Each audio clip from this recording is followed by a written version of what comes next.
नमस्कार, राधे राधे। आप सभी का स्वागत है जीनियस कोचिंग क्लासेस के यूट्यूब चैनल पर। आज आप सभी के सामने 22 नवंबर का मैं करंट अफेयर लेके आई हूँ। चलिए पहले क्वेश्चन की तरफ बढ़ते हैं। का पहला क्वेश्चन है, विश्व टेलीविजन दिवस हर साल कब मनाया जाता है? इसके ऑप्शंस आपके पास हैं। 18 नवंबर, 19 नवंबर, 20 नवंबर, 21 नवंबर। बताइए इसका आंसर क्या है? बताइए इसका आंसर क्या है? इसका जो आंसर है वो है 21 नवंबर। विश्व टेलीविज़न जो दिवस है, इसका उद्देश्य एक ये है कि आप देखेंगे कि जब तक मोबाइल नहीं आया था, तो टेलीविज़न का कितना उपयोग था। टेलीविज़न से हम हर प्रकार की, जैसे आपने दूरदर्शन चैनल देखा हो पहले, सबसे पहले हम टीवी को दूरदर्शन के नाम से ही जानते थे, ठीक है? टेलीविज़न से हम हर प्रकार की जागरूकता दे सकते थे। हर हर व्यक्ति टीवी देखता था। पहले इतना क्रेज़ था टीवी का, तो अब नहीं है। अब मोबाइल के आने के कारण टीवी का क्रेज़ चला गया है। टीवी के द्वारा हमने कितनी जागरूकताएँ दी हैं, शिक्षा के प्रति जागरूकता दी है, विज्ञान के प्रति जागरूकता दी है, तो उसके महत्व को जागृत करने के लिए या उसके महत्व को बताने के लिए ये हम विश्व टेलीविज़न दिवस मनाते हैं, जो हर साल कब मनता है? 21 नवंबर को मनाया जाता है, ठीक है? और सबसे पहले टेलीविज़न का जो आविष्कार किया, वो जे.एल. बेयर्ड ने किया। किसने किया? जे.एल. बेयर्ड ने टेलीविज़न का आविष्कार किया। इसके जो सन में थोड़ा-सा विरोधाभास रहता है, 1924 कहीं-कहीं मिलता है या 1925, ठीक है? सबसे पहले जो टेलीविज़न का आविष्कार हुआ वो जे.एल. बेयर्ड ने किया और कभी-कभी 1924 भी मिल जाता है, 1925 भी मिल जाता है। और भारत में इसका प्रसारण जो हुआ, वो हुआ भारत में इसका प्रसारण जो हुआ 15 सितंबर, टेलीविज़न का जो प्रसारण हुआ दूरदर्शन का 15 सितंबर 1959 में इसका प्रसारण हुआ, ठीक है? नई दिल्ली में इसका प्रसारण हुआ भारत में, ठीक है? ये ऑल ओवर की बात चल रही है। टीवी का आविष्कार कब हुआ और किसने किया ये था, और भारत में इसका प्रसारण 15 सितंबर 1959 में इसका प्रसारण हुआ, भारत की बात चल रही है। चलिए ठीक है, आगे बढ़ते हैं। ये उसकी डिटेलिंग है, आप पढ़ लीजिएगा। अगला क्वेश्चन है, विश्व हेलो दिवस प्रतिवर्ष कब मनाया जाता है? इसके ऑप्शंस आपके पास हैं। 20 नवंबर, 21 नवंबर, 22 नवंबर, 23 नवंबर।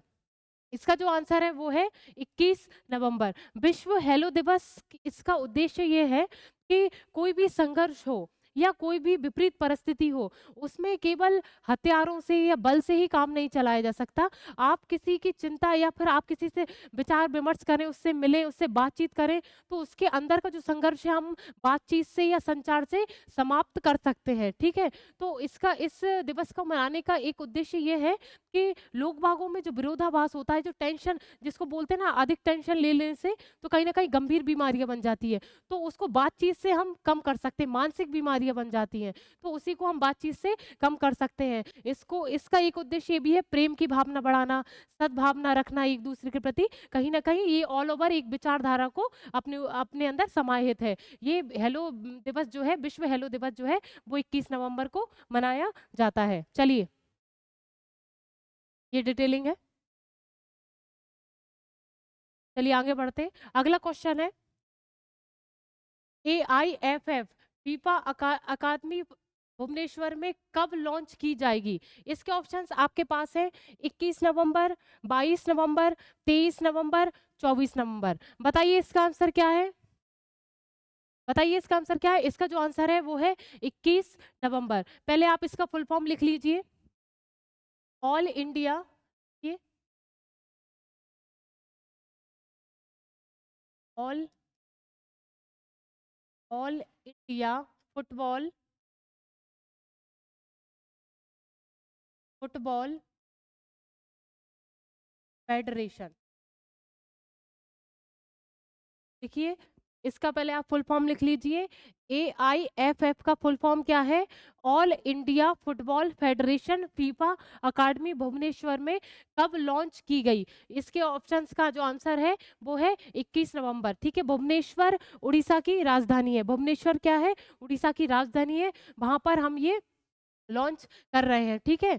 चलिए इसके आगे हम डिटेलिंग थोड़ी-सी पढ़ लेते हैं। और फीफा का जो फुल फॉर्म है वो आप सभी को पता होगा, चल फिर भी लिख लीजिए आप। फीफा, ये जो स्पेशल है ना, आप लिख लीजिए इसका। फेडरेशन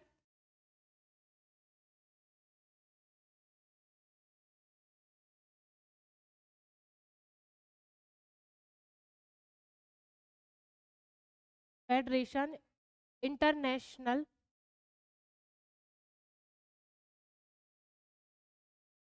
बॉल एसोसिएशन,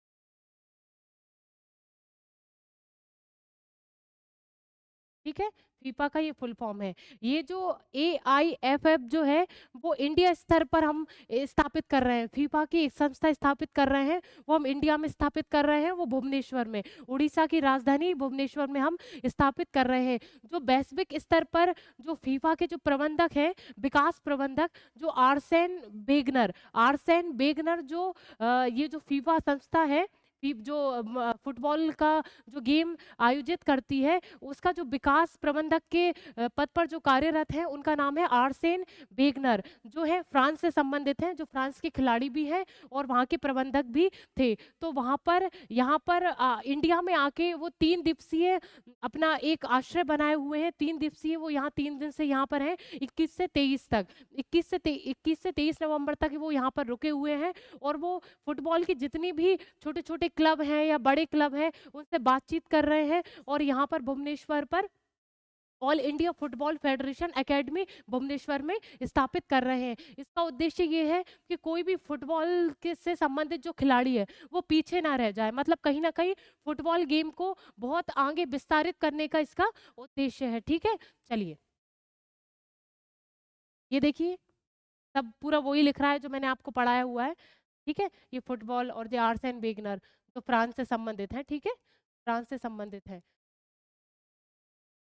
ये लिख रहा है, आप एक बार पढ़ लीजिएगा। चलिए अगले क्वेश्चन की तरफ बढ़ते हैं। हाल ही में वैश्विक मात्स्यिकी सम्मेलन 2023 कहाँ आयोजित किया जाएगा? इसके ऑप्शंस आपके पास है, जयपुर, अहमदाबाद, भुवनेश्वर, इंदौर। बताइए इसका आंसर क्या है? इसका जो आंसर है वो है अहमदाबाद। ठीक है, जो वैश्विक मात्स्यिकी जो सम्मेलन है वो 2023 का ये अहमदाबाद में मनाया जाएगा। ठीक है, ठीक है, ये अहमदाबाद में मनाया जाएगा। अहमदाबाद कहाँ है? गुजरात में। ठीक है, इसका उद्देश्य ये है कि मत्स्य पालन को बढ़ावा देना है, अंतर्राष्ट्रीय स्तर पर भी बढ़ावा देना है। कहीं ना कहीं हम मत्स्य पालन करेंगे तो उसका निर्यात भी बढ़ेगा, ठीक है, आयात भी, कहीं ना कहीं व्यापार में हमें फायदा होगा। मत्स्य पालन को बढ़ावा देने के लिए, और तो जलीय कृषि है, जलीय कृषि को भी बढ़ावा देने के लिए हम ये मना रहे हैं। ठीक है, कहाँ मना रहे हैं ये सम्मेलन? अहमदाबाद में मना रहे हैं। ठीक है, इसकी और डिटेलिंग आप थोड़ी सी पढ़ लीजिए। ठीक है, 2 दिवसीय है सम्मेलन, 2 दिवसीय है। ठीक है, ये 21 और 22 नवंबर 2023 को आयोजित हो रहा है, ये अहमदाबाद में, जो मैंने आपको अभी बताई दिया है। ठीक है, अहमदाबाद के साइंस सिटी में आयोजित किया जा रहा है। कहाँ किया जा रहा है? साइंस सिटी में इसको आयोजित किया जा रहा है। ठीक है, और ये जो मत्स्य जो आप पहले मुझे ये बताइए, जो इसमें जो पुरुषोत्तम रूपाला नाम लिख रहा है, ये किस मंत्रालय के मंत्री हैं? पहली बात तो इस क्वेश्चन से आपको पता तो चल ही गया होगा, पर ये बहुत बार बता चुकी। अब इस टाइम मुझे ऐसा लगता है कि लाइव क्लास की मुझे बहुत कमी लगती है इस टाइम, कि अभी जो मैंने पढ़ा चुकी हूँ, कि फिर तो गूगल से देख के, मुझे लगता है गूगल से देख के हर कोई कमेंट कर सकता है, पर जो लोग कर रहे हैं उनको साधुवाद है। ऐसा नहीं है कि सभी लोग करते हैं, पर कहने का मतलब है बाद में तो कुछ भी करके हम कमेंट कर सकते हैं, पर लाइव में क्या होता है, तुरंत जो कमेंट करते हैं वो गूगल से देख के नहीं कर सकते, इसलिए मुझे लाइव क्लास की कमी लगती है। उसका भी देखते हैं, शायद कल से हम लाइव क्लास भी शुरू करें, तो जो मैं आपको क्लास के एंड में बताऊंगी। तो आप सभी कमेंट में लिखेंगे कि पुरुषोत्तम जो रूपाला है, वैसे क्वेश्चन से तो आपको सब समझ में आ ही गया होगा कि पुरुषोत्तम रूपाला जो है किस मंत्रालय के मंत्री हैं। ठीक है, ने कहा है कि भारतीय मत्स्य क्षेत्र में अंतर्देशीय मछली उत्पादन, निर्यात, जलीय कृषि, विशेष रूप से अंतर्देशीय मत्स्य पालन में वृद्धि देखी जाएगी। ठीक है, जो मैंने आपको बताया था। चलिए अगले क्वेश्चन की तरफ बढ़ते हैं, 1 मिनट रुकिएगा।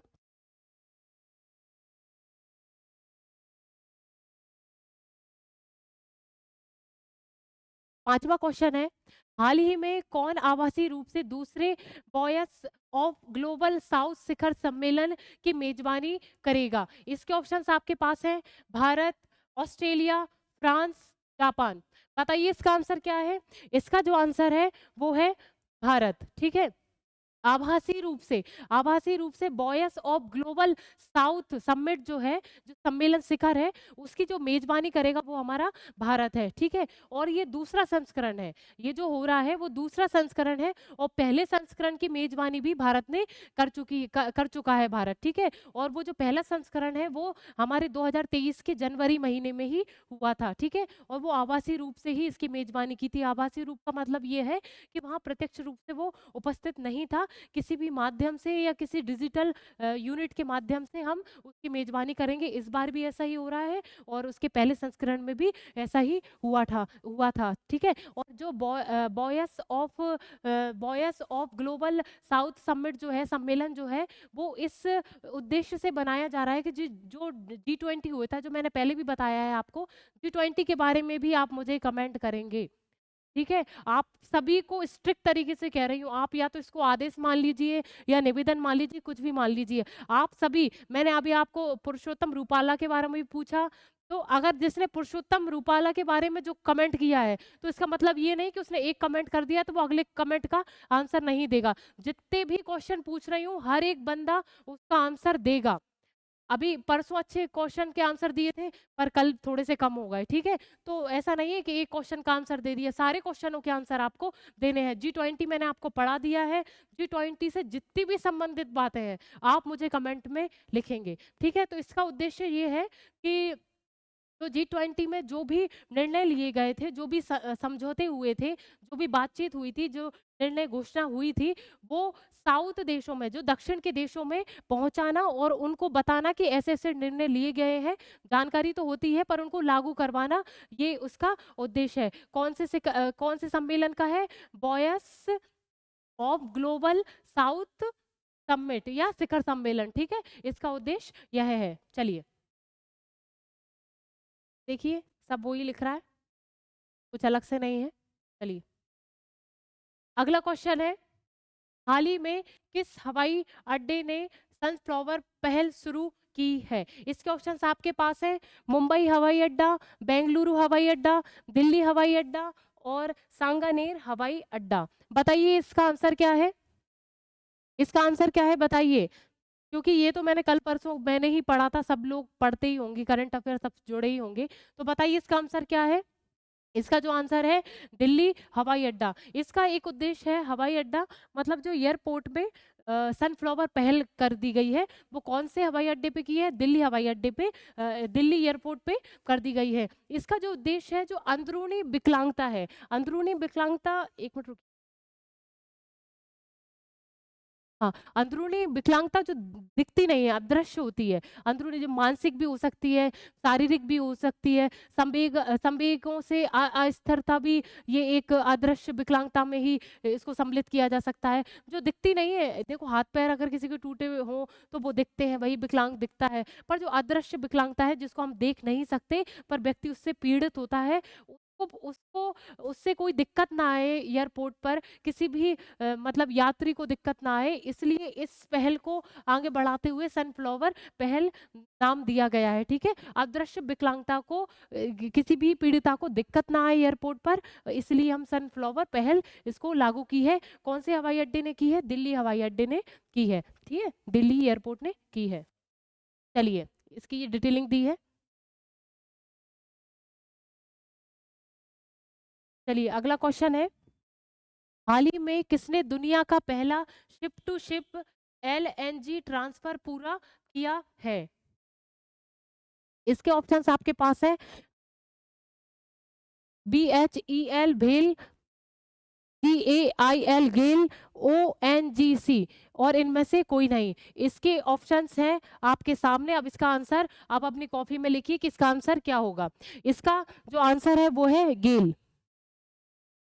इसका जो आंसर है वो गेल। इसका जो फुल फॉर्म है, लिखिए आप, gas gas authority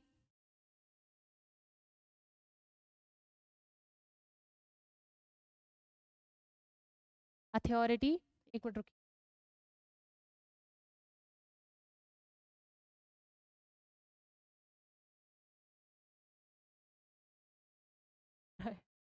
authority, gas authority of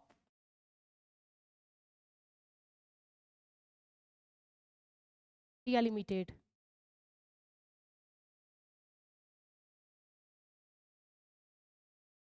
ठीक है, gas authority of India limited. ठीक है, इसकी जो स्थापना हुई ये एक सरकारी एजेंसी है। ये कौन सी एजेंसी? ये सरकारी एजेंसी है। इसकी जो स्थापना हुई 1984 में इसकी स्थापना हुई। ठीक है, इस जो ये जो एजेंसी है, इसमें प्राकृतिक गैस का उत्पादन होता है, लिक्विड पेट्रोलियम गैस का उत्पादन होता है, द्रवित हाइड्रोकार्बन का उत्पादन होता है। ठीक है, तो ये नेचुरल गैस का उत्पादन करती है। ठीक है, ये जो शिप टू शिप जो है ना, इसकी जो पहल है, इसका मतलब ये है कि कहीं ना कहीं जो गेल में उत्पादन का जो खर्चा आ रहा है, शिपिंग का जो खर्चा आ रहा है, शिपिंग यानी क्या होता है, जब भी गैस उत्पादित होती है तो उसको एक व्यवस्थित रूप में लाके उसको देने के लिए एक जगह से दूसरी जगह देने के लिए उसको तैयार करना, उसको व्यवस्थित करना, हम कैसे ले जाएंगे, उसका जो खर्चा है वो बहुत ज़्यादा आ रहा था। यानी शिपिंग का खर्चा बहुत ज़्यादा था। उसको कम करने के लिए, जो उत्सर्जन हो रहा है उसको कम करने के लिए, तो हमने शिप टू शिप योजना चलाई। शिप टू शिप यानी जहाज से डायरेक्ट जो हमने प्राकृतिक गैस बनाई उसको हम जहाज से ट्रांसफर करेंगे जहाज तक। ठीक है, बीच में कोई और माध्यम नहीं होगा। तो उससे हम ये योजना चला रहे हैं। वो कौन चला रहा है?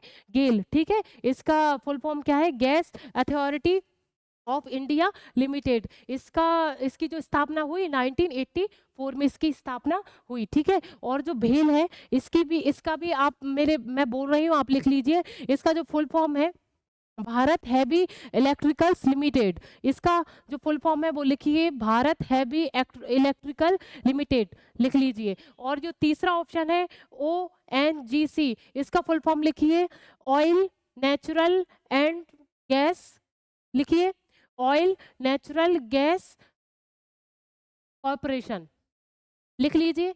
आप आराम से सुन के लिख लीजिए, ऑयल नेचुरल गैस कॉरपोरेशन। ठीक है, इसका आप फुल फॉर्म लिख लीजिएगा। ये तीनों के फुल फॉर्म मैंने बता दिए हैं। ठीक है, और इसको भी मैंने बता दिया। और इसका जो है ना, आपने ये तो समझ ही लिया है कि ये उत्पादित काय काय करता है, नेचुरल गैस को उत्पादित करता है। ठीक है, और प्राकृतिक गैस वही नेचुरल गैस ही हो जाती है। द्रवित हाइड्रोकार्बन को उत्पादित करता है, लिक्विड पेट्रोलियम गैस को भी उत्पादित करता है। ठीक है, चलिए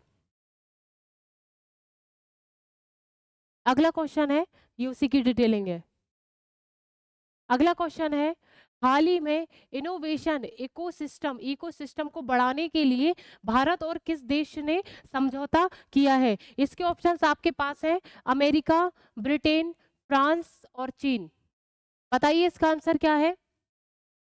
इसका जो आंसर है वो है अमेरिका।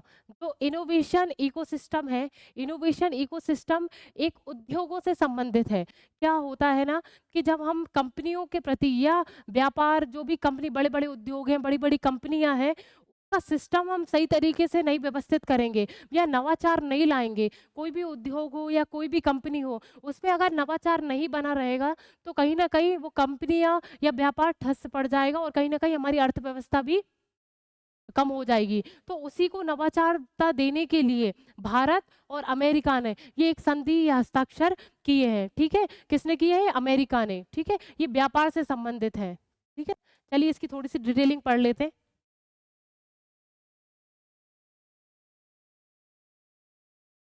भारत और अमेरिका ने अपने कमर्शियल कमर्शियल यानी व्यापार या कुछ भी डायलॉग के तहत इनोवेशन हैंडशेक के माध्यम से, मतलब इनोवेशन यानी नए नए तरीके से या नवाचार करने के लिए एक संधि की है। ठीक है, इनोवेशन इकोसिस्टम को बढ़ावा देने के लिए एक समझौते पर हस्ताक्षर किए हैं। इस मौके पर अमेरिका की मंत्री जीना राय मोंडो, तो अमेरिका की मंत्री है, उनका नाम क्या है? जीना राय मोंडो। क्या नाम है? जीना राय मोंडो। और हमारे जो वाणिज्य और व्यापार के जो मंत्री हैं, उनका नाम क्या है? पीयूष गोयल। वो भारत की तरफ से केंद्रीय मंत्री पीयूष गोयल मौजूद रहे। ठीक है, पीयूष गोयल किस मंत्रालय के मंत्री हैं?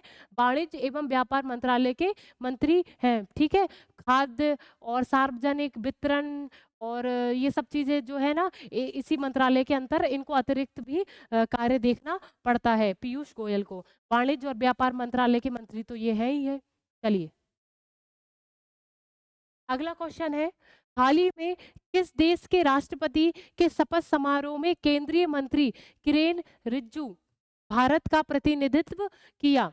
आपके पास ऑप्शंस हैं यूक्रेन, नीदरलैंड, मालदीव, इनमें से कोई नहीं। बताइए इसका आंसर क्या है? इसका जो आंसर है वो मालदीव। ये हिंद महासागर में स्थित है। मालदीव जो है हिंद महासागर में स्थित है। भारत के दक्षिण में हिंद महासागर है, वहीं पे ये स्थित है मालदीव। ठीक है, इस इन्हीं के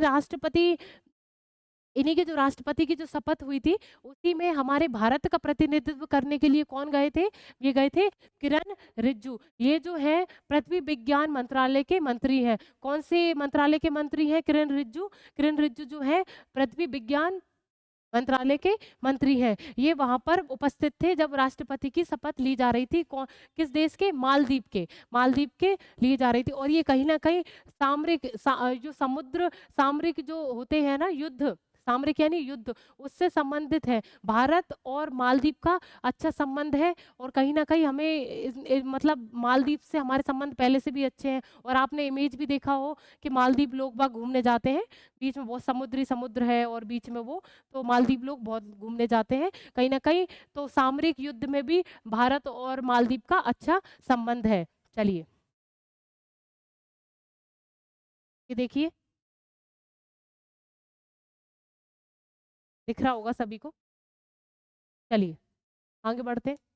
लास्ट क्वेश्चन है, हाल ही में भारतीय सेना और बीआरओ ने कहा बेली ब्रिज पूरा किया है? भारतीय सेना और बीआरओ ने कहा बेली ब्रिज पूरा किया है? इसके ऑप्शंस आपके पास है त्रिपुरा, सिक्किम, मणिपुर और मिजोरम। बताइए इसका आंसर क्या है? इसका जो आंसर है वो है सिक्किम। ठीक है, सिक्किम में ये ब्रिज को कंप्लीट किया है। किसने? भारतीय सेना और बीआरओ। बीआरओ का फुल फॉर्म लिख लीजिए, बॉर्डर रोड ऑर्गेनाइजेशन।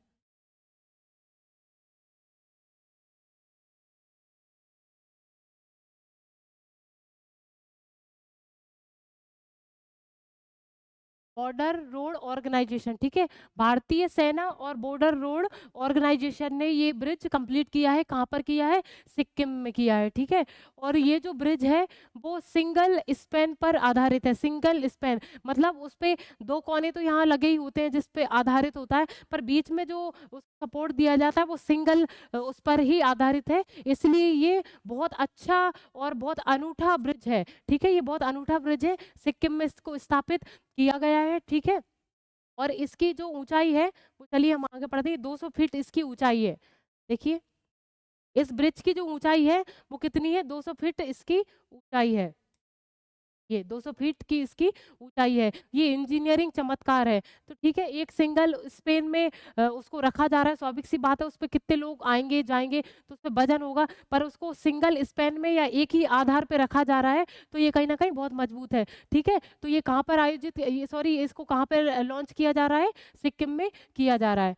चलिए अब ये जो कल क्विज था उसका आंसर, एक मिनट रुकिएगा, पर जो क्विज है ना आप सभी उसका आंसर देते नहीं है। अब मैंने आपको जैसे पहले भी बताया कि आपने एक क्वेश्चन का आंसर दे दिया, उसके बाद आप ये सोचते हैं कि बस एक क्वेश्चन का आंसर दे दिया तो आप और किसी का आंसर देंगे ही नहीं। पर आपने अगर एक क्वेश्चन का आंसर दिया है तो आपको सारे क्वेश्चनों के आंसर देने पड़ेंगे, और क्विज तो हर किसी को ही देना है। जब मैं क्विज का आंसर बताती हूँ अगले अगले दिन, मैं आपसे बार बार बोल चुकी हूँ, नहीं आ रहा है तो गलत बताएं। ठीक है, पर बताएं, क्विज तो हर कोई ही बताएगा, जितने भी क्लास में बच्चे हैं। जितने भी क्लास में कितने बच्चे आते हैं और कमेंट कितने से होते हैं? मुश्किल से शायद परसों 30 हुए थे, अभी कल हुए थे शायद 15 या 16। तो मैं ये चाहती हूँ कम से कम क्लास के जो बच्चे हैं वो क्विज के आंसर तो दें, कम से कम क्विज तो मुझे चाहिए। आप और किसी का आंसर बताएं नहीं बताएं, पर उनके भी आंसर आप दें, पर क्विज तो आप सभी बताएं। ठीक है, और कल से ऐसा भी करेंगे, कल क्विज का आंसर सबका मैं लिखा उसमें देखूंगी। ठीक है, कल से मैं भी देखूंगी, सर तो देखते ही हैं, ठीक है, सर तो है ही, पर आप प्लीज मेरी मेहनत को थोड़ा सा साकार करें और क्विज का सबको आंसर दें।